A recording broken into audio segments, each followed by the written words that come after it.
Amen. Praise the Lord. कृपया बैठिए। Amen.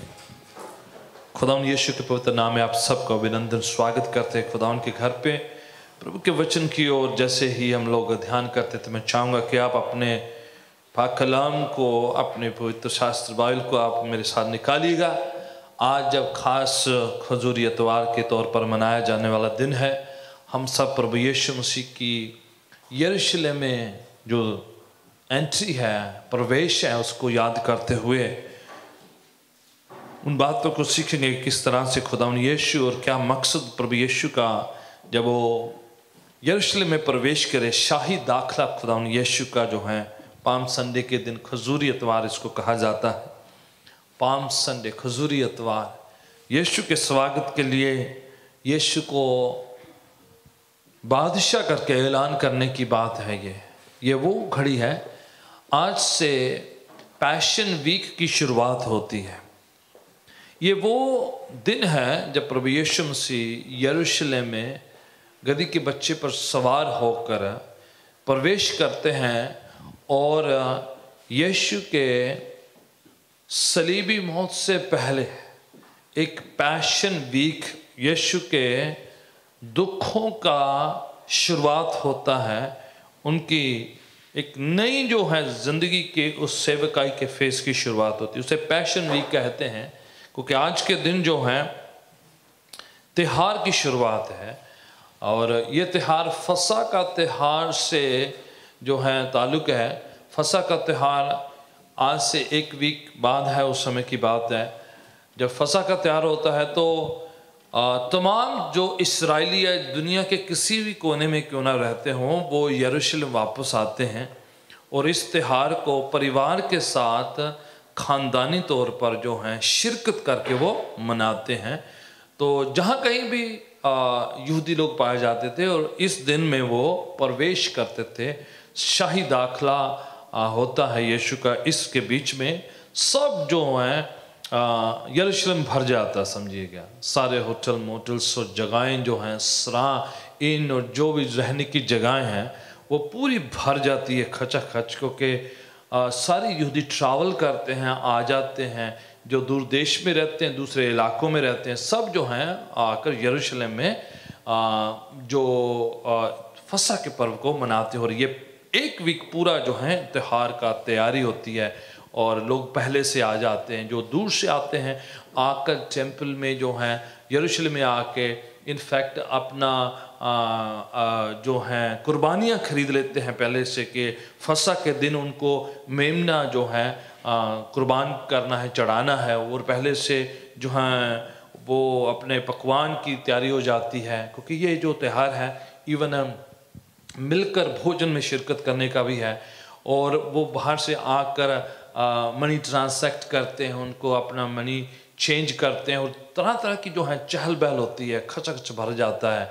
क्योंकि उस समय में यरूशलेम में जो है पूरे इस्राएल में रोम का राज था, रोमी हुकूमत जो है राज कर रही थी। और इस त्यौहार के दौरान लोग बहुत जो हैं जोशीले होते हैं और बहुत ज़्यादा यरूशलेम भर जाता है। तो रोमी सरकार डर के मारे कर्फ्यू लगा देती है काफ़ी हद तक कि कहीं जगहों पर जो है वो बड़ा फ़ौज तैनात कर जाती हैं। कई जगह पर उनको डर खौफ होता है, कहीं लोग जो हैं रिवोल्ट ना कर दें, कहीं बलवा ना कर दें, कहीं सब लोग मिलकर जोश में आकर रोमी सरकार के साथ जो है उनका तख्ता पलटाने के लिए, उनकी हुकूमत के ख़िलाफ़ कहीं बगावत ना हो जाए। तो उनको बड़ी टेंशन सी रहती है कि सारे नौजवान इकट्ठे हुए हैं, सारा यूथ इकट्ठा हुआ है, जितने सारे जो हैं स्पीकर्स हैं वो सब जो हैं थियोलॉजियंस हैं वो सारे इकट्ठे हो जाते हैं। तो बड़ा उनको डर सा रहता है कि ये सारे के सारे अभी कहीं रोमी सरकार को यहाँ से निकाल ना दे। तो बड़ा डर खौफ सा रहता है और बड़ा है मिक्स फीलिंग है। पॉलिटिकल टेंशन भी होती है, रिलीजियस तौर पर लोगों को बड़ा जोश होता है, उनको मिलकर फसह का पर्व मनाना है। आपको याद है फसह का पर्व क्या है? जब लोग मिस्र की गुलामी से निकले थे, उन्होंने रात को जो है मेमने के लहू को लगा के घर के चौखटों पर जो है लगाया और वहाँ से मौत का फरिश्ता उनके सामने से गुजर गया और उनको कुछ नहीं हुआ। उस त्यौहार को, उस जो है छुटकारे को याद करते हुए हर साल फसह का पर्व, जिसे पासओवर कहते हैं अंग्रेजी में, वो मनाते हैं। और ये जो है आज के दिन शुरुआत है, आज के दिन शुरुआत है और फ्राइडे को जाके ये कंप्लीट होता है। पर शुरुआत जो है आज के दिन, इतवार के दिन इसकी शुरुआत होती है। और जब ये सब भरा पड़ा था और सब कुछ जो है बड़ा जो है हजूम है, बड़ी चहल पहल है, टेंशन भी है, और उसके बीच में प्रभु यीशु मसीह बाइबल बता रही है, मैथ्यू चैप्टर 21, मत्ती की इंजील उसके 21 अध्याय को पढ़ते हैं तो यीशु हर यहूदी त्योहार को बड़ी अहमियत के साथ सेलिब्रेट की है और उसका मीनिंग, अर्थ जो है हकीकी तौर पर बयान की है, क्योंकि वो त्योहार प्रभु यीशु में आकर संपूर्ण होते हैं, कंप्लीट होते हैं। आप पढ़ेंगे पवित्र शास्त्र बाइबल में कि यीशु में त्योहार कंप्लीट होते हैं। आप जानते हैं जैसे फसह का पर्व जो है मेमने को जो है वध करना है, उसको हलाक करना है, और यीशु के कुर्बानी के बिना वो कंप्लीट हो नहीं सकता। तो सारे त्योहार यीशु में आके कंप्लीट होते हैं और ओल्ड टेस्टामेंट में उनका शाया है, उनकी फोटोकॉपी समझिए। 21 अध्याय मत्ती की इंजील और उसकी पहली पंक्ति से कोई बुलंद आवाज से अगर आपको मिल जाता है तो आप अपनी लैंग्वेज में पढ़ते हैं तो सबके लिए बड़ा जो है आसानी हो जाती है। कोई भी जन 21 की दूसरी आयत से कोई भी पढ़ सकते हैं। हाँ,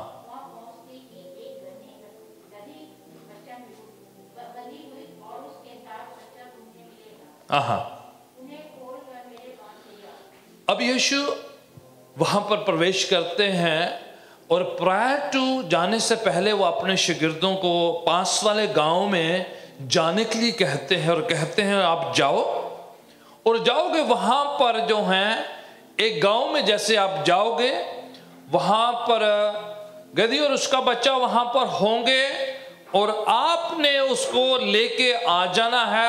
अगर उसका मालिक पूछे कि आप क्यों से ले जा रहे हैं तो आपने कहना है स्वामी को, प्रभु को इसकी क्या है जरूरत है। ठीक है, इतना ही बस बताया है। शागिर्द ओबीडिएंट होते हैं, वफादारी दिखाते हैं, आज्ञा का पालना करते हैं। जैसे यीशु कहते हैं कि जाओ और पड़ोस के गांव में से वो गधी और उसका बच्चा जो है आप लेके आ जाओ, त्योहार में हमें चाहिए। कभी कबार सेंस समझ में नहीं आती होगी। आई डोंट थिंक के उस समय शागिर्दों को कुछ समझ में आ रहा होगा कि यीशु मसीह क्यों इस दिन जो है गधी के बच्चे को मांग रहे हैं, और पहले कभी उन्होंने मांगा भी नहीं है और कोई डिटेल नहीं बताई कि क्या होगा। बस जो है शागिर्दों को कहा जाओ पड़ोस में जाना है, मालिक पूछेगा उनको कह देना कि प्रभु को इसकी जरूरत है। और वो जो है बिना तर्क किए, बिना सवाल किए, बिना दलील को जाने हुए यीशु ने कह दिया और उस बात को पूरा करने के लिए निकल जाते हैं। मैं आपको बताना चाह रहा हूं कि कभी कभार जरूरी नहीं कि परमेश्वर आपको और हम सबको पूरी डिटेल बताए कि क्या करना है। कई बार सिर्फ हुक्म की पालना होती है, सिर्फ प्रभु ने कह दिया है तो उसको पूरा करना है। जब हम उतना पूरा करते हैं तो बाद में जो है उसकी डिटेल भी हमें मिल जाती है। कई बार जरूरी नहीं कि प्रभु सारी बातें हमें बता दे, कई बार थोड़ा थोड़ा हमें रेवलेशन देते हैं, थोड़ी थोड़ी बातें सिखाते हैं, बताते हैं। अगर उसमें हम पूरा नहीं उतरते, उसमें हम हुक्मों का पालना नहीं करते हैं, उसके वचनों पर नहीं चलते हैं तो ज्यादा नहीं दिया जाएगा। प्रभु कहते हैं जो थोड़े में वफादार है उसको ज्यादा दिया जाएगा। इतना ही बस बताया, जाओ और जाकर वो जो है गधी के बच्चे को ले आओ। बस इतना ओबीडिएंट करना है। कई बार जो है थोड़ा सा इंफॉर्मेशन होती है, थोड़ा सा ज्ञान प्रभु देते हैं, थोड़ी सी बातें कहते हैं। अगर उतना हम समझते हैं तो पवित्र आत्मा और हमें सिखाता है। अगर उतना नहीं हम मानेंगे तो आई डोंट थिंक वो और ज्यादा हमें देगा। जितना हम समझ सकते हैं, डाइजेस्ट कर सकते हैं, जितना हमारे लिए है प्रभु उतना हमें बताते हैं। तो खजूरी इतवार इस तरह से शुरुआत है। वो जाते हैं वहां पर और उसको लेकर आते हैं। और ये ओल्ड टेस्टामेंट के जकरिया की किताब, उसका 9 अध्याय उसकी 9वीं आयत की प्रोफेसी की फुलफिलमेंट है, उसका पूरा होना है कि परमेश्वर ने ओल्ड टेस्टामेंट में अपने लोगों पर इस बात को बयान किया था जकरिया नबी के द्वारा कि जब मसीहा आएगा, जब मसीहा आएगा उसका ये चिन्ह है कि वो गधी के बच्चे पर सवार होकर आएगा। ये बात यहूदियों को बिल्कुल पता, उन्होंने सीखी हुई, लर्न करी हुई है कि जब भी वो आएगा उसका यरूशलेम में प्रवेश होगा और वो त्योहारों के टाइम प्रवेश होगा। यहूदी त्योहार जो हैं वो ऐसे त्योहार नहीं है, वो बाइबल के आधार पर, घटनाओं पर आधारित हैं। और ये यीशु मसीह के उस फसह के पर्व की तैयारी है। तो वो सारे इस बात को जानते हैं और यीशु जैसे ही वो गधी के बच्चे पर सवार होकर एंट्री करते हैं, वो सारे के सारे लोग जश्न में भर जाते हैं, जोश से भर जाते हैं, एक्साइटमेंट में भर जाते हैं। क्यों भर जाते हैं? सिंपली उनको ये नजर आ रहा है, ओ माय गॉड, ये तो जकरिया ने हमें कहा था, ये तो ओल्ड टेस्टमेंट की प्रोफेसी की क्या है, फुलफिलमेंट है। वो घर से डालियां नहीं लेके आए थे, ना वो उस समय प्रैक्टिस करके आए थे ये हमने गीत गाना है। वो जो है अपनी तरफ से तो यरूशलेम जैसे हर साल जाते थे उस तरह जा रहे हैं, और फसह के पर्व की तैयारियां हैं, वो तो उस माहौल और उस तबीयत से गए हैं। और अचानक से जैसे यीशु का प्रवेश होता है, दाखला होता है, तो इमीडिएटली वो जो है सारे के सारे जो हैं समझो कि विक्ट्री में जो है वो जो है टर्न हो जाते हैं कि माय गॉड, ये इस वक्त की इंतजारी थी, ये इस त्योहार की इंतजारी थी कि कब मसीहा आएगा और वो गधी के बच्चे पर सवार होके आएगा। आमीन। अब यीशु घोड़े पर सवार होकर नहीं आए, हाथी पर सवार होकर नहीं आए, ऊंट पर सवार होकर नहीं आए, गाड़ी पर सवार होकर नहीं। अगर उन पे सवार होकर आते तो प्रोफेसी फुलफिल नहीं होती। और दूसरा मैसेज फर्क हो जाता है। अगर घोड़े पर दूसरे जो हैं जानवर पर सवार होकर आते तो वो समझो उसका मैसेज ये जा रहा है कि वो जंग लड़ने के लिए, वो लड़ाई करने के लिए, रोमी सरकार का जो है बगावत करने के लिए वो आए हैं। बट जो जैसे गधी के बच्चे पर सवार होकर आए हैं तो वो मैसेज क्या जा रहा है, शांति का, सुलह का, मेल का, मोहब्बत का, छुटकारे का जो है मैसेज जा रहा है। इसलिए यीशु आएंगे घोड़े पर सवार, पर वो रेवलेशन की किताब में पाया जाता है। आमीन। आप पढ़े, लिखा वो सफेद घोड़े पर सवार होकर आएगा। यस, उस समय स्वर्गदूत छोड़ दिए जाएंगे पहले से, उस समय तहस नहस होगा। यस, तख्ते पलटेंगे, पर वो राजनीतिक दुनिया के तख्त नहीं है, वो जो है शैतानी ताकतों के उन हुकूमत की जो सारी ताकतें उनको पलटने की बात हो रही है। ठीक है, यीशु राजनीतिक जो है चीजों को जो है उलट पुलट नहीं करने के लिए आएंगे। यस, घोड़े पर सवार होगा, वो अलग वक्त है। पर राइट नाउ प्रभु यीशु की जो एंट्री है वो जकरिया 9 की 9 को फुलफिल करती हुई आ रही है कि वो जो है गधी के बच्चे पर सवार होकर बचाने के लिए, छुड़ाने के लिए, आजाद करने के लिए, स्वतंत्र करने के लिए, बचाने के लिए, रहम करने के लिए, फजल करने के लिए वो एंटर हो रहे हैं। आमीन। तो याद रहे, कई बार जो है लोग फर्क सोचते, ओ माय गॉड, ये कैसा जानवर है जिस पर यीशु सवार हो क्या है, क्योंकि मैसेज फर्क है कि मैं सुलह करने के लिए नम्रताई के साथ, हलीमी के साथ जो है। और वो जो डोंकी है उस पर कभी कोई सवार नहीं हुआ था पहले। ठीक है, उसको जो है तैयार नहीं किया गया, ट्रेन नहीं किया गया। ये ऐसा जानवर है जिसको सिखा दिया भी जाए तो फिर भी सीखता नहीं है। अक्सर किसी को समझ में ना आए तो वो कहते रहे, क्या कहते हैं, तू गधा है ना, क्योंकि वो मानता नहीं, सीखता नहीं है, लर्न नहीं करता। उसका जो है इस तरह से जो है उसका माइंडसेट है उस जानवर का।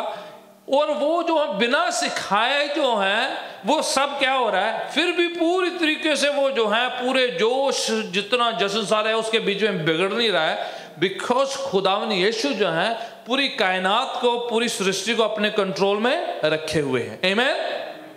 अगर वो मछलियों को हुक्म दे सकते हैं कि जाके पतरस के जाल में चले जा, अगर एक मछली को हुक्म दे सकते कि पतरस कांटा डाल रहा है और उस कांटे में जाके आपने जो है फंस जाना है, और इतना ही नहीं, और मुंह में सिक्का लेके घूमना है। राइट, क्यों? क्योंकि वो जो है पतरस ने टैक्स भरना है। राइट, और यीशु हुक्म दे सकते हैं मछली को, तू जो है सिक्का मुंह में डाल के रखना है, तब तक निकालना नहीं जब तक मैं कह नहीं रहा हूं। और वो सिक्का तभी जाके निकलेगा जब पतरस जो है कांटा डालेगा तो उसमें जाएगी, तो वो जो है तुम्हें पकड़ लेके जाएगा, उसमें से सिक्का निकलेगा, वो टैक्स भरने के लिए।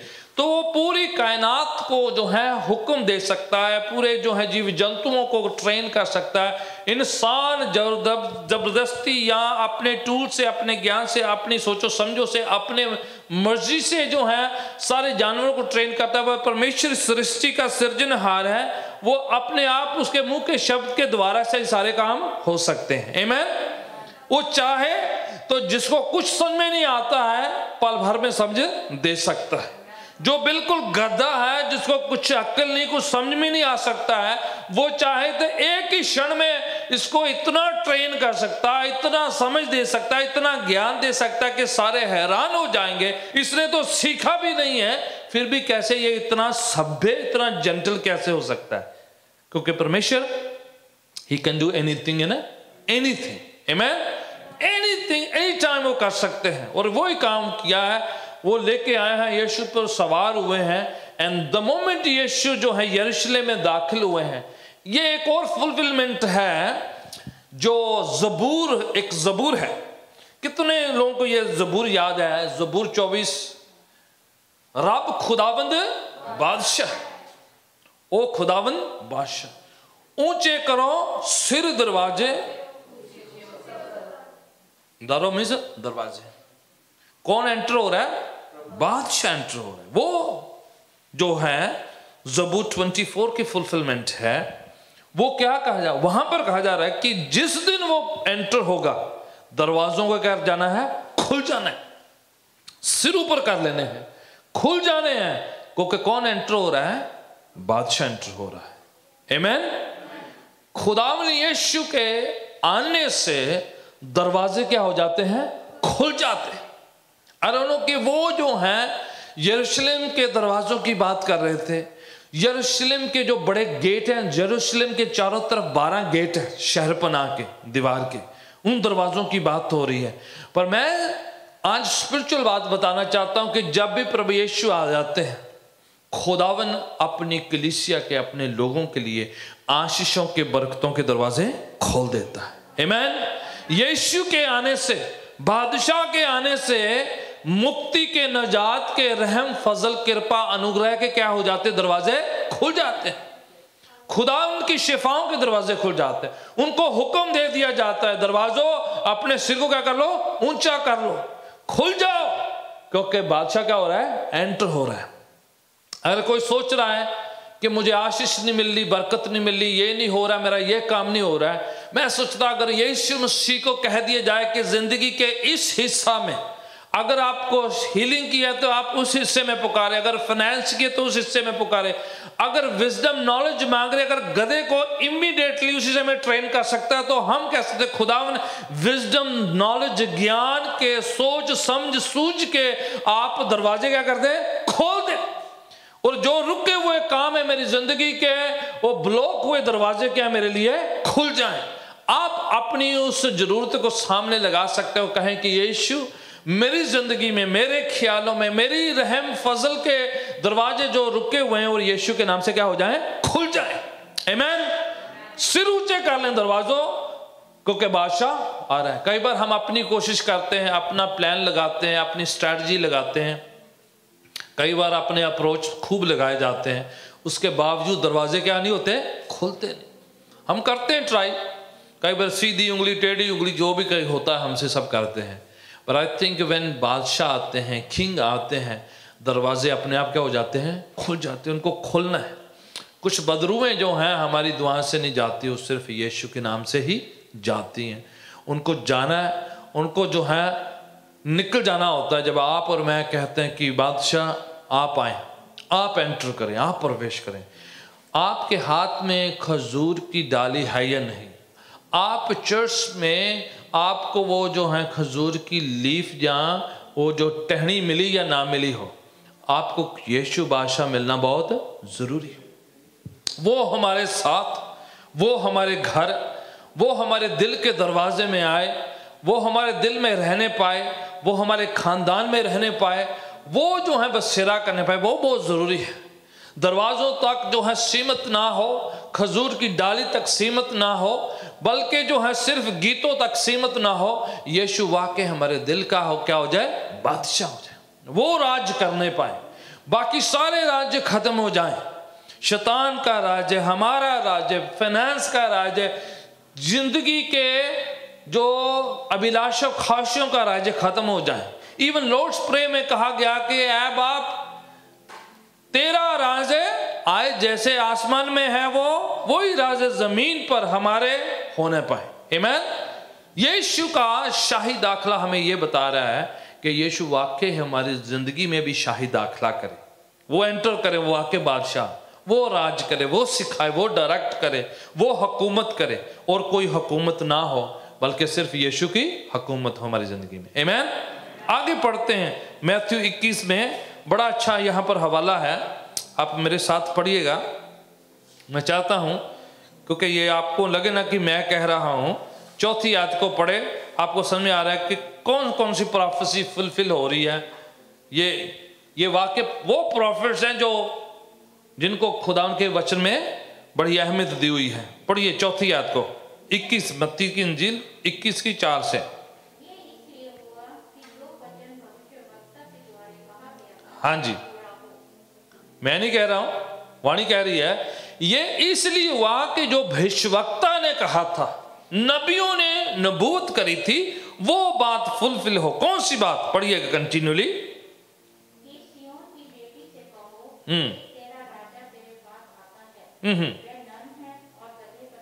हाँ, नम्र होकर, मैंने पहले कहा घोड़े पर नहीं आया, हाथी पर नहीं आया, ऊंट नहीं आया, नहीं तो वो जंग का ऐलान हो जाता। ऑलरेडी रोमी सरकार को टेंशन है कि बगावत हो जाएगी। वो नम्रताई के साथ है। उस समय प्रभु यीशु जो है बचाने के लिए नम्रताई के साथ, हलीमी के साथ, छोटा सा तुच्छ सा जानवर लिया उन्होंने। इसलिए बहुत जो है इंपॉर्टेंस वाला, बहुत जो है दौड़ने वाला, बहुत जो है घोड़े जैसा, हाथी जैसा, ऊंट जैसा जानवर नहीं लिया। यह नम्रता ही है, प्यार है, बचाना है, सुलह करनी है, लोगों को खुदा उनके साथ जोड़ना है। यह फर्क है, फुलफिलमेंट है। अभी जो जंग का ऐलान नहीं है, नम्रता ही है। पढ़ते जाएं। और लोगों ने क्या किया है?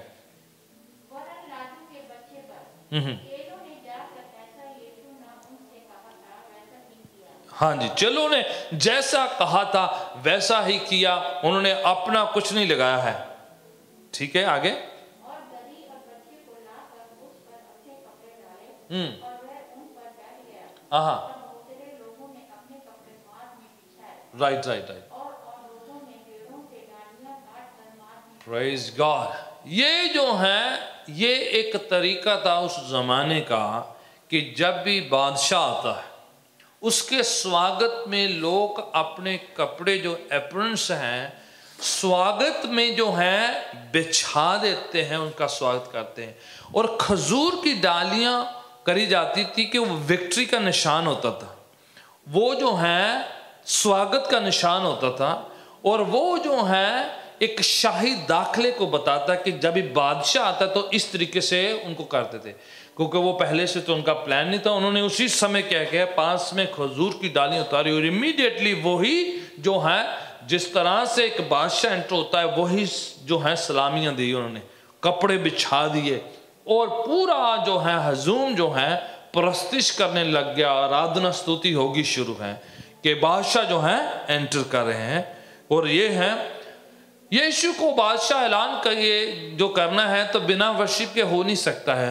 आराधना के बिना आप उसको ऐलान करने, बाइबल कहती है वो हमारी प्रस्तिश पर क्या है, विराजमान होता है। वो हमारी आराधना स्तुति पर तख्त नशी होता है। इसलिए आराधना यीशु को बादशाह करके क्या है, ऐलान करती है, घोषित करती है, और उसका राज्य आके लगता है, उसका तख्त लगता है। प्रेज गॉड, आमेन। शैतान और शैतान की ताकतें जब आप और मैं प्रस्तिश करते हैं और यीशु का बादशाहत लगती है, राज्य होता है, तो शैतान को उस जगह, उस इलाका में जो है छोड़कर जाना होता है। वहां पर खुदावन की जो है एंट्री होती है। पौलुस और सैलास की कहानी आप याद है कि किस तरह से उनको जेल में बंद कर दिया गया था, और आधी रात को जेल में ही आराधना स्तुति शुरू हो गई। और वो इमीडिएटली लिखा है जेल खानों के दरवाजे क्या है, खुल गए, जंजीरें खुल गई, सबकी चेन्स खुल गई, क्योंकि तख्त लग गया खुदावन का। आमीन। ये होता है जब परमेश्वर आते हैं, तख्त लगता है तो जंजीरें खुल जाती हैं, बंधन टूट जाते हैं। और ये जो है प्रस्तिश के दौरान ही होता है। आप ऐसा कह नहीं सकते खुदा यीशु बादशाह है, पर आराधना न करें हम, ऐसा हो नहीं सकता। लोग आए हैं और यहूदी जो बड़े जो सीखे सिखाए फरीसियों के सरदार आकर जो हैं यीशु को कंप्लेन करना शुरू कर दिया। आगे जाके पढ़ेंगे आप, कंप्लेन कर दिया। क्या कंप्लेन कर दिया? कि ये लोग इतना गा रहे हैं, इतनी प्रस्तिश कर रहे हैं, इनको क्या करो, मना करो। क्यों कह रहे थे वो मना करो? उनको था, हम सोच रहे हैं कि यहूदी जो फरीसी हैं इनमें से कोई बड़ा सरदार जो है बादशाह बन जाएगा, ये तख्त पलटाएंगे, ये जो है रोमी सरकार को भगाएंगे। ये तो यीशु को क्या कर रहे हैं, बादशाह करके ऐलान कर रहे हैं।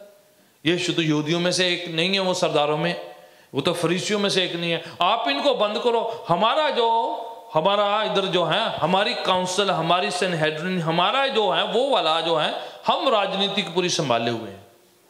फरीसियों का झुंड उस समय का राजनीतिक और धार्मिक दोनों पहलुओं को लेके चलता था। उन्हीं का ग्रुप जो है पूरे फैसले करता था, रोमी सरकार के साथ टाई अप किया हुआ था उन्होंने। तो वो जो कहते कि ये तो हमारे बीच में से कोई नहीं, आप क्यों इनको कर रहे हो, आप जो क्या कर रहे हो, रोमी सरकार सोचेगी आप जो है बादशाह। उनको है कि यीशु बादशाह बनना है, यीशु को बादशाह ऐलान किया जा रहा है। और यीशु का जवाब वहां पर क्या आया, किसी को याद है यीशु क्या कहते हैं? या अगर ये जो है आराधना स्तुति बंद कर देंगे तो कौन चिल्लाने लग जाएगा? पत्थर चिल्लाने लग। Praise God, hallelujah. प्रोफेसी तो फुलफिल होनी है, परमेश्वर का वचन तो पूरा होना है।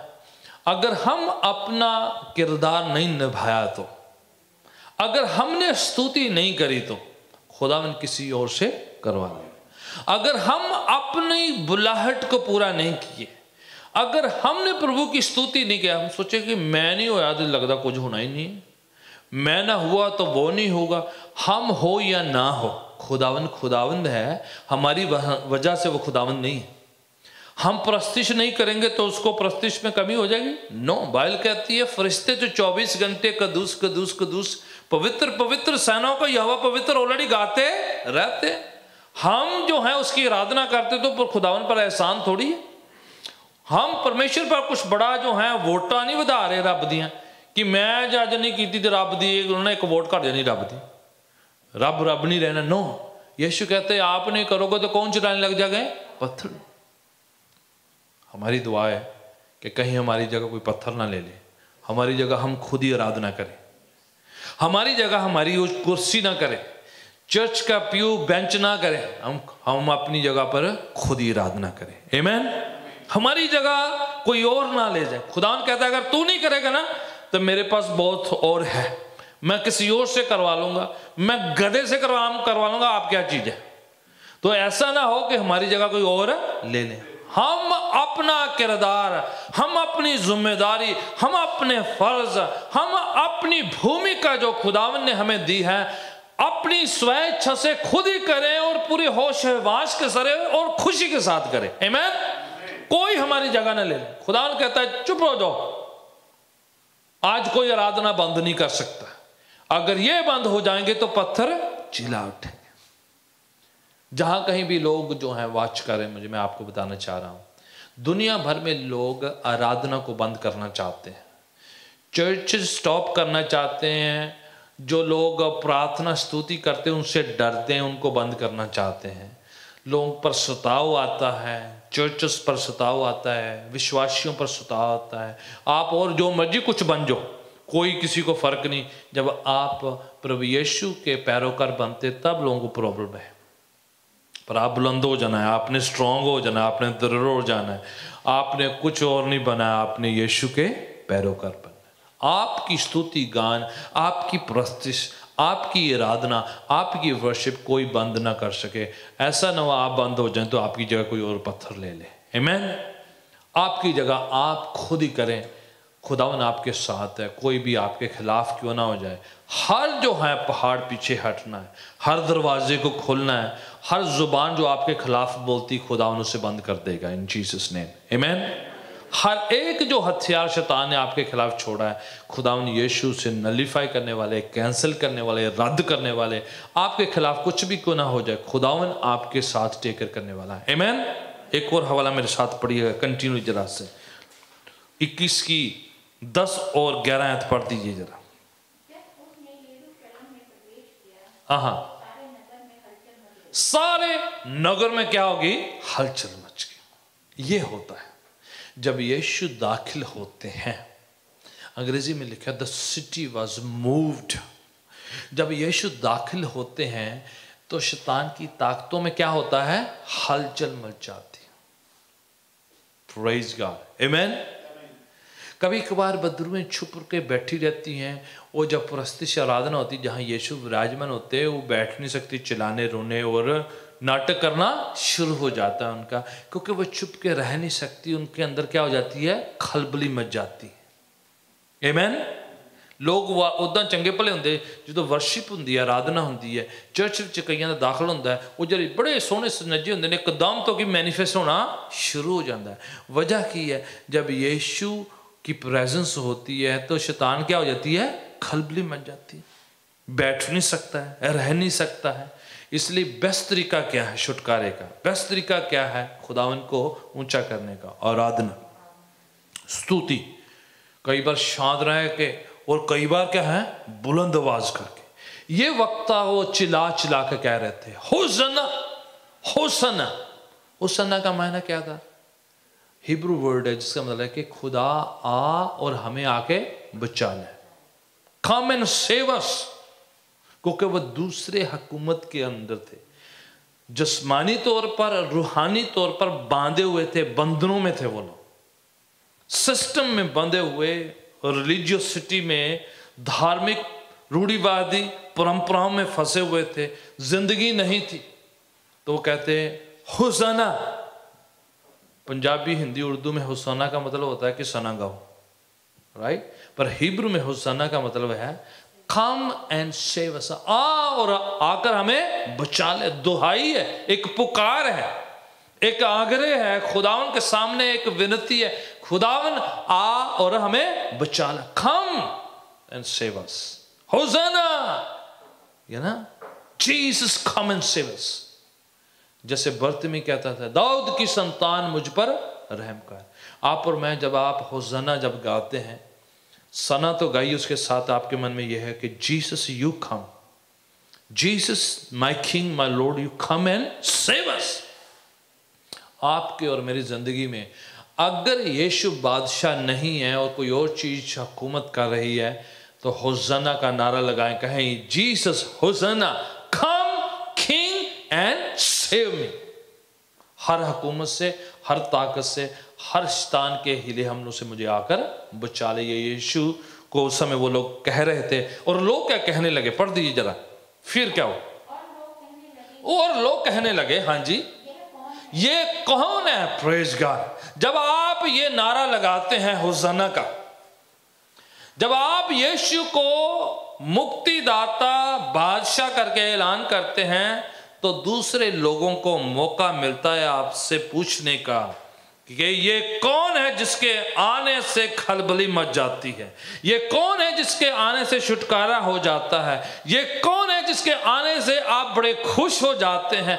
ये कौन है जिसके आने से आपको बरकतां मिलती हैं? ये कौन है आपको गवाही देने का मौका मिलता है? फिर आप कह सकते हैं, oh that is Jesus Christ my lord and my saviour. Amen. जब तक आप वो करते नहीं हैं, तब तक लोगों को भी पूछने का मौका नहीं मिलता। आप दूसरों की तरह, तो उनको क्या मौका मिलेगा? वो जो करते हैं आप भी वही करते हैं, जहां पर वो जाते हैं आप भी वहां जाते हैं। But when Jesus comes, something new and different happens and people ask, who is this? ये कौन है भाई? ये जिसकी आप आराधना कर रहे हैं, जिसकी आप स्तुति कर रहे हैं, जिसके आने से चेंजेस हो रही है, आपका स्वभाव बदल रहा है, आपकी जिंदगी बदल रही है, आपके चेहरे में रौनक सी आ रही है, आप बिल्कुल फर्क हो रहे हैं, आप जो हैं बदलते चले जा रहे हैं, आपको आशीषें मिलती जा रही है। कौन है जिसकी आप आराधना करते हैं? लोगों को पूछने का मौका मिलता है। कई बार लोग सामने पूछ देते हैं, नहीं तो घर जाके पूछते, पता नहीं ये कितनी आराधना करते हैं, इनको पता नहीं कहां से क्या हो रहा है। और आपको पता हो जाना चाहिए, it's none other than Jesus Christ. Amen. ये कौन है आपको ब्लेस कर रहा है? ये कौन है जो आपको छुटकारा दे रहा है? कौन जो आपको कह रहा है आराधना स्तुति करो? Jesus Christ the lord and saviour. Amen. शाही दाखिला खुदा यीशु का। खजूरी इतवार में कुछ और आपको याद हो ना हो, खजूर आपको याद रहे ना, खजूर की डाली आपको याद ना रहे, आपको ये याद रहे Jesus is the king and lord of our lives. He is not only king, he is a king of king and the lord of lord. आमीन। पांव के बल खड़े हो जाते हैं खुदा उनके चरणों में। आप और मैं यीशु को होज़ना कहते हुए कि खुदा यीशु तू आ, और कोई नहीं चाहते हम फरिश्ता नहीं मांग रहे, हम नबी नहीं मांग रहे, हम अपोस्टल नहीं मांग रहे, हम पासबान नहीं मांग रहे, हम कोई और चीज नहीं चाहिए। जो जगह यीशु की वो कोई और ना ले, ओनली जीसस क्राइस्ट। वो बहुत नम्र है, दीन है, हम्बल है, आराधना के लायक, स्तुति के लायक, आदर के लायक है, जलाल का बादशाह। हर दरवाजा अपना सिर ऊंचा कर ले, वो खुदावंद बादशाह है, उसके सामने सारे दरवाजे खुल जाएं इन Jesus name. Every door has to be open. Every door has to be moved in Jesus name. आपके बंद दरवाजे, आपकी बरकतों के बंद दरवाजे खुल जाएं, शिफाओं के बंद दरवाजे खुल जाएं, आपके फेवर के दरवाजे खुल जाएं, बढ़ोतरी के, फजल के, कृपा के, अनुग्रह के दरवाजे खुल जाएं इन जीसस नेम। जो पहले बंद रहे हैं, जो कभी नहीं खुले हैं, आज यीशु के पवित्र नाम से वो दरवाजे खुल जाएं इन जीसस नेम। अब अपना दान अपने हाथों में ले लीजिए। जो खुदावन के सामने आप भेंट अपने बादशाह को चढ़ाना चाहते हैं, आपकी खुशी की, आपकी मर्जी की, आपकी स्वेच्छा से जो खुशी के साथ आप यीशु को भेंट चढ़ाते हैं, कोई ज़ोर ज़बरदस्ती नहीं, कोई आपको मजबूर ना करे, आप किसी की वजह से ना दें, मेरे कहने से या आपको किसी और की वजह से नहीं, बल्कि यीशु को मुक्तिदाता बादशाह जब आप सोचते विचार करते हैं, उसके बारे में सोचते हैं कि वो कितना भला है, कितना अच्छा है, तो आप अपनी शुक्राने की, खुशी की भेंट उसके चरणों में पेश करते हैं। उसको कहते हैं कि खुदावन आप देने वाले हैं, आप प्रोवाइडर हैं, आप प्रोटेक्टर हैं, आप सृजनहार रचेता। तो आज मेरी ये खुशी की भेंट जो है बादशाह को खुश करने के लिए, उसको जो है सम्मानित करने के लिए, खुदा ने हमारा दान दशवांश जो है आपने दिया, उसमें से ये हिस्सा हमारी शुक्राने की भेंट आपके चरणों में पेश करते हैं। आप इसे लें और अपने राज्य की बढ़ोतरी के लिए इस्तेमाल करें, और हमारी सारी कमियां घटियां आपके स्वर्गीय खजाना से पूरी होने पाए। In Jesus name we pray, amen. Praise the lord, praise God.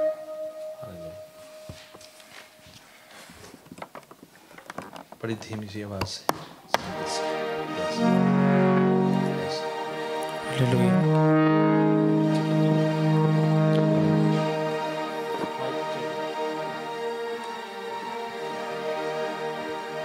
हजूरी ओ दिए, ममूरी ओ दिए, हजूरी ओ दिए, ममूरी ओ दिए, ये सुरेंदा है मेरे नाल जिंदड़ी ओ दिए, ये सुरेंदा है मेरे नाल जिंदड़ी ओ दिए। शैतान दे चक्रां दे विच फसिया रहना सा, ओ शैतान दे चक्रां दे विच फसिया रहना सा, यीशु करवाया आजाद, आजादी ओ दिए, हजूरी ओ दिए, ममूरी ओ दिए, हजूरी ओ दिए, ममूरी ओ दिए, ये सुरेंदा है मेरे नाल ए जिंदड़ी ओ दिए, ये सुरेंदा है मेरे नाल ए जिंदड़ी ओ दिए। कोई पता नहीं किस वेले साने रुक जाना, हो कोई पता नहीं किस वेले साने मुक जाना, हर सानल कर इकरार कयामत ओ दिए, हजूरी ओ दिए, ममूरी ओ दिए, हजूरी ओ दिए, ममूरी ओ दिए, ਯਿਸੂ ਰਹਿੰਦਾ ਏ ਮੇਰੇ ਨਾਲ ਇਹ ਜ਼ਿੰਦੜੀ ਉਹ ਦੀਏ ਯਿਸੂ ਰਹਿੰਦਾ ਏ ਮੇਰੇ ਨਾਲ ਇਹ ਜ਼ਿੰਦੜੀ ਉਹ ਦੀਏ Praise God. Hallelujah. Next Sunday जो है खास दिन है, किसी को याद है? Right, praise the Lord. In between Easter के फ्राइडे पड़ता है जिसको हम गुड फ्राइडे कहते हैं। गुड फ्राइडे की सर्विस 12 बजे रिचमंड हिल चर्च में जो है उस कैंपस में होगी। आपको पता है कंबाइन हमारी सर्विस होगी। ईस्टर की सर्विस जिसे हम रेसुरेक्शन संडे कहते हैं वो सुबह सनराइज सर्विस करके हम मनाएंगे। 7:30 हम लोग करेंगे। सो सिर्फ उसी दिन के लिए, ठीक है। 7:30 सनराइज ईस्टर सर्विस होगी इधर। तो उधर भी मैं अनाउंस करूँगा कि उधर वाले भी जो हैं इधर ज्वाइन कर सकें, जो लोग सनराइज सर्विस में आ सके हैं। आप सब लोग याद रखिए कि ईस्टर वाले दिन जो हैं आप 8:30-9 का इंतज़ार ना करें, 7:30, ठीक है। मुझे पता है अर्ली है पर एक दिन थोड़ा जा कुर्बानी कर लो। हाँ जी, हाँ जी, थोड़ा रिफ्रेशमेंट का भी हम लोग कर लेंगे ताकि आए तो थोड़ा जो है थोड़ा रिफ्रेशमेंट भी कर सकते हैं। तो स्टीफन के साथ थोड़ा आप आपस में थोड़ा डिस्कस कर ले, ब्रदर सुखदेव भाई एंड फैमिली एंड आपस में थोड़ा प्लान। सुखदेव जी ताड़ी जिम्मेवारी जी थोड़ा प्लान कर लो, स्टीफन और आप दोनों। Praise the Lord. आमीन। हाँ जी, वो शाम को ऑफ कोर्स सारे एक ही जगह जाएंगे। मॉर्निंग की सनराइज सर्विस जो है हो जाए ताकि हम लोग जैसे हम इधर आते हैं 9 बजे 8:30 बजे, वो ना हो। सुबह अर्ली वाली सर्विस करके 7:30 से बाय 8-9 हम we are done from here, ठीक है ना। और ऑफ कोर्स फिर जो है मैं चाहूँगा कि 4 बजे वाली जो है मेन जो सर्विस है उसमें आप सब लोग ने आना है, ठीक है। एक दिन कर दो कुर्बानी, कुछ नहीं हो चला ठीक है ना। मिलके हमारा सबसे बड़ा जो है त्योहार जो है क्रिसमस, यीशु के पैदा होना। दूसरा त्योहार सबसे बड़ा जो है जी उठना यीशु का, ठीक है। गुड फ्राइडे में समझता हूँ कि मिडिल में पड़ता है, जॉब है, काम है आपका, जितने आ सकते हैं खुदा ने आपको बरकत दे। बट ईस्टर जो है उस दिन जो है पूरा जोर लगा के, ठीक है, जितों में जो मर्जी कर सकते कर लो। सनराइज हम थोड़ा उस दिन नींद कुर्बान करिए थोड़ी जी, है ना। अगर यीशु सुबह उठ गए थे, है ना, मुर्दों में से, और बहनें अर्ली मॉर्निंग सुगंधित वस्तुआं लैके चली जांदियां सी भोर के वक्त, तो एक दिन भैणा जजदियां भाई भी आ जान सारे। आमीन, आमीन, गुड, ठीक है। तो लेट्स डू दैट। बस उस बात को याद करते हैं कि बहनें अर्ली मॉर्निंग गई थी, तो क्यों ना एक दिन हम भी आए। And then of course resurrection तो हमने उधर मनाना है ईस्टर मिलके। Praise God. उधर जो है रिफ्रेशमेंट होगा पर हम इधर भी थोड़ा सुबह सा कर लें and that will be well and good. मिलके बेनेडिक्शन रिसीव करते हैं। खुदा हम तेरा शुक्र करते हैं तेरी भलाइयों ईशाइयों के लिए, फजल के लिए। अब यहाँ से विदा होते हैं। अब हमारे खुदावन यीशु मसीह का फजल, खुदा बाप की मोहब्बत, पाक रूह की संगति से भाग्यता हम सब के साथ तमाम दुनिया में खुदावन की कलीसिया संतों और संगतों के साथ आज से लेके हमेशा तक बनी रहे। आमीन। God bless you church. I'll see you